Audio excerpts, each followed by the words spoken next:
सर्वात प्रथम आपल्याला आपल्या मोबाईलमध्ये असलेल्या प्ले स्टोअर ॲपमधून MSRLM Vio हा ॲप डाउनलोड करायचा आहे.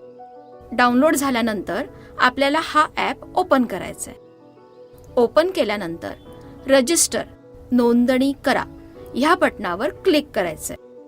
आता पुढे व्हिलेज ऑर्गनायझेशन रजिस्ट्रेशन म्हणजे ग्रामसंघ नोंदणी ह्या भागामध्ये सगळ्यात पहिले ग्रामसंघाचा NIC कोड टाकायचा आहे. नंतर लिपिकेचा मोबाईल नंबर टाकायचा आहे. हे भरून झाल्यानंतर पुढे जनरेट OTP म्हणजेच OTP निर्माण करा ह्यावर क्लिक करायचं आहे. आता तुम्ही लिपिकेचा जो मोबाईल नंबर वरती टाकला होता त्या मोबाईल नंबरवर एक OTP आला असेल. तो OTP आपल्याला एंटर OTP ह्या ठिकाणी टाकायचा आहे.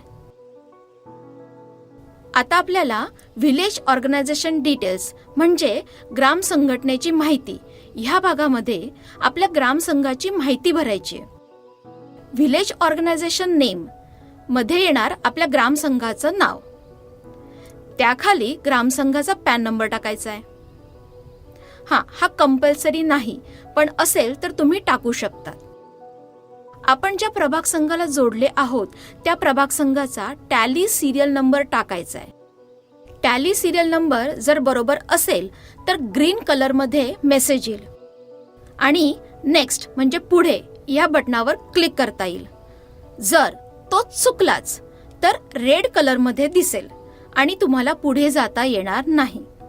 त्यानंतर आपल्याला ॲड्रेस डिटेल्स पत्ता हे विचारलं जाणार. ह्यामध्ये ॲड्रेस 1 ह्याच्यामध्ये आपल्या ग्रामसंघाचा पत्ता टाकायचा आहे. पिनकोड जो असेल तो इथे टाकायचा आहे. हे भरल्यानंतर नेक्स्ट वर क्लिक करून पुढे जायचंय. आता आपल्याला कॉन्टॅक्ट डिटेल्स म्हणजे काय तर संपर्क तपशील ही माहिती भरायची आहे.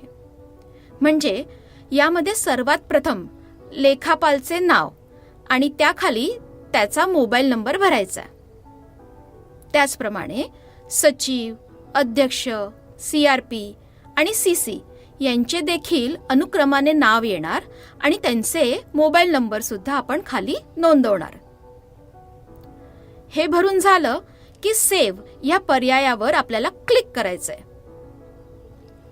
त्यानंतर आपल्याला युजर कोड विचारला जाणार. युजर कोड हा आपला NIC कोड असणार आणि पासवर्ड म्हणजे मोबाईल नंबर असणार जो तुम्ही सुरुवातीला टाकला होता आणि ज्याच्यावर तुमचा OTP आला होता. हे टाकून झाल्यावर लॉग इन म्हणजेच काय तर प्रवेश करा ह्यावर आपल्याला क्लिक करायचंय.